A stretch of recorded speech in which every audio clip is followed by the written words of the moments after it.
kita mau bergerak, aktivitas, datang rezeki. Ya, Anda lapar, haus. Kalau diam aja nggak akan selesai hausnya. Tapi kalau Anda ke belakang tanya, Pak, maaf saya tuh haus sekali. Keluarlah air minum dari DKM. Ya kan? Tapi saya juga lapar, Pak.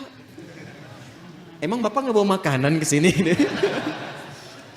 Enggak, keluarlah kemudian makanan. Jadi kalau kita mau bergerak, ada itu rezeki. Anda keluar tuh.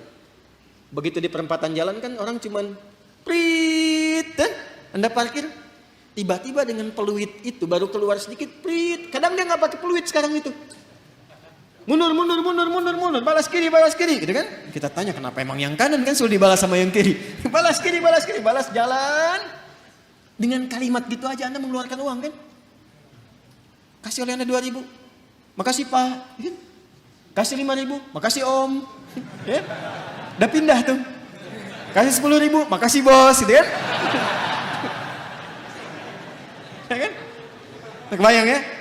Jadi kalau kita mau bergerak, sebetulnya rezeki itu turun. Hanya nanti ada yang diakumulasikan, ada yang diberikan seketika. Ada yang sifatnya akumulatif. Sebetulnya hasil ikhtiar Anda hari ini, cuman mungkin diberikannya besok. Pernah nggak Anda cari pekerjaan? Bahasa manusianya ditolak di sini, tolak di situ, tolak di sini. Pernah ya begitu ya? Tapi tiba-tiba setelah seminggu, 2 minggu, 1 bulan, Anda mendapatkan pekerjaan yang tawaran gajinya di luar ekspektasi Anda. Pak mau nggak nih ada peluang 9 juta. Ternyata itu hasil ikhtiar Anda dari hari pertama, kedua, ketiga dapatnya itu. Paham sekarang ya? Itu hukum pertama. Jadi nggak bisa mendapatkan rezeki dengan diam. Selalu ada ikhtiar. Tapi jangan sampai ikhtiar itu awas. Ditempuh dengan bentuk yang negatif. Atau didapatkan dengan cara ikhtiar misalnya maaf ya, bukan dalam gerak yang positif. Negatif itu kan bisa maksiat, ya, atau pengertian yang kedua tidak bergerak sehingga sakit. Dengan sakit itu rezeki datang. Paham nggak? Anda nggak minum sampai sakit, tuh kan? Nah begitu sakit, tiba-tiba datang orang nengok, bawa buah, gitu kan? Bawa makanan. Jangan diikhtiarkan dengan sakit untuk mendapatkan itu. Paham? Atau yang kedua dengan cara maksiat. Seseorang menempuh maksiat, menempuh cara yang tidak dibenarkan, yang menimbulkan persoalan. Sesuatu yang menimbulkan persoalan, kemudian persoalan itu bisa diurai sehingga lurus kembali, keadaan yang lurus benar gak ada soalnya, itu disebut dengan halal namanya. Dari kata ahalla yuhillu. Kata ahalla dari kata halla. Orang Arab kalau mengatakan hillul mushkilah artinya, atau hillul ahbal, benang yang kusut bisa diurai lagi. Sehingga dia menjadi lurus. Sesuatu yang lurus yang tidak ada persoalannya disebut dengan halal namanya. Jelas? Nah maka ketika Anda menempuh mencari rezeki ini, carilah yang lurus-lurus saja. Cari yang lurus, jangan cari sesuatu yang membuat kehidupan Anda jadi kusut. Karena itu segala bentuk pintu yang mengantarkan pada kekusutan hidup, yang memungkinkan Anda menjadikan hidup bermasalah, dilarang oleh Allah. Jangan lakukan ini, jangan kerjakan ini. Lawan dari sesuatu yang lurus, yang larangannya ditampilkan sehingga mencegah kita dari kesulitan disebut haram namanya. Karena itu dihadirkan lawan halal itu dengan haram. Halal pada asalnya menunjuk pada keadaan lurusnya. Sedangkan haram hukum pencegahannya. Saking sayangnya Allah kepada kita, saya inginkan hidupmu itu lurus.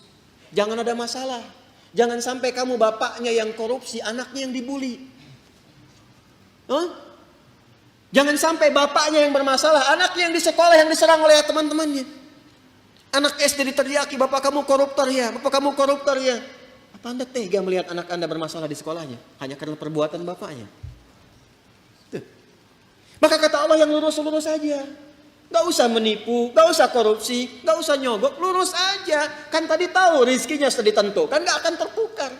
Besok meninggal juga kok. Mau meninggal besok? Paham nggak? Paham sampai sini ya? Nah, kalau sudah paham, kalau sudah dapat yang itu, cari yang baik-baik untuk tubuh kita. Tadi jangan sampai mendapatkan sesuatu, betul cara dapatnya halal. Cuman mengonsumsi yang lain yang kira-kira nggak sehat untuk tubuh. Dapat harta dengan halal, beli durian, Durennya bagus, tapi kalau makan duren 100 biji, kan masalah. Maka idealnya dapatkan dengan cara yang benar, konsumsi dengan cara yang menyehatkan. Cara yang menyehatkan itu bahasa Arabnya thayyib. Dari kata tabba, ya kan? Orang yang berkontribusi membantu supaya sehat disebut tabib.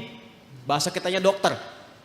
Maka Allah tegaskan supaya kita nggak banyak nanya lagi. Kulu mimma fil ardi halalan. Itu maksudnya. Halalan thayyibah. Ya. Jadi mencari rezekinya di mana? Halo?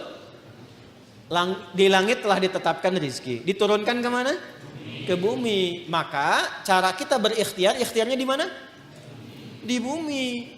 Tapi apakah mungkin mencari rezeki di bumi, semuanya bumi kita kelilingin? Tidak kan? Karena itulah ayatnya mengatakan mimma, singkatan dari min dan ma, di setiap tempat yang mampu engkau pijak. Jadi kalau misalnya Anda merasa nggak ada peluang di sekitaran ini, pindah. Kan Bekasi luas. Itu baru Bekasi. Nggak ada di PTM pindah PJS, nggak ada PJS pindah Greenview, nggak ada di sini pindah Pekayon. Pekayon aja masih luas. Nggak ada di selatan pindah utara. Nggak ada di utara pindah timur. Iya kan? Nggak ada di timur pindah dari kota ke kabupaten, Kabupaten Bekasi. Nggak ada di situ, geser pindah Depok. Nggak ada Depok, pindah. Banyak sekali tempat bisa dipijak. Jangan jadikan alasan ketika nggak menemukan di satu tempat Anda berbuat maksiat. Bukan Anda di sana maksudnya ya, ini contoh aja umum. Jangan jadi alasan kalau Anda tidak mendapatkan di satu tempat, jangan jadikan pijakan itu untuk berbuat maksiat. Aduh, udah sekarang susah Ustaz jadi yang halal, itu aja yang haram susah. Kenapa sih harus selalu banyak alasan? Allah sudah menjamin, kenapa manusianya bikin susah?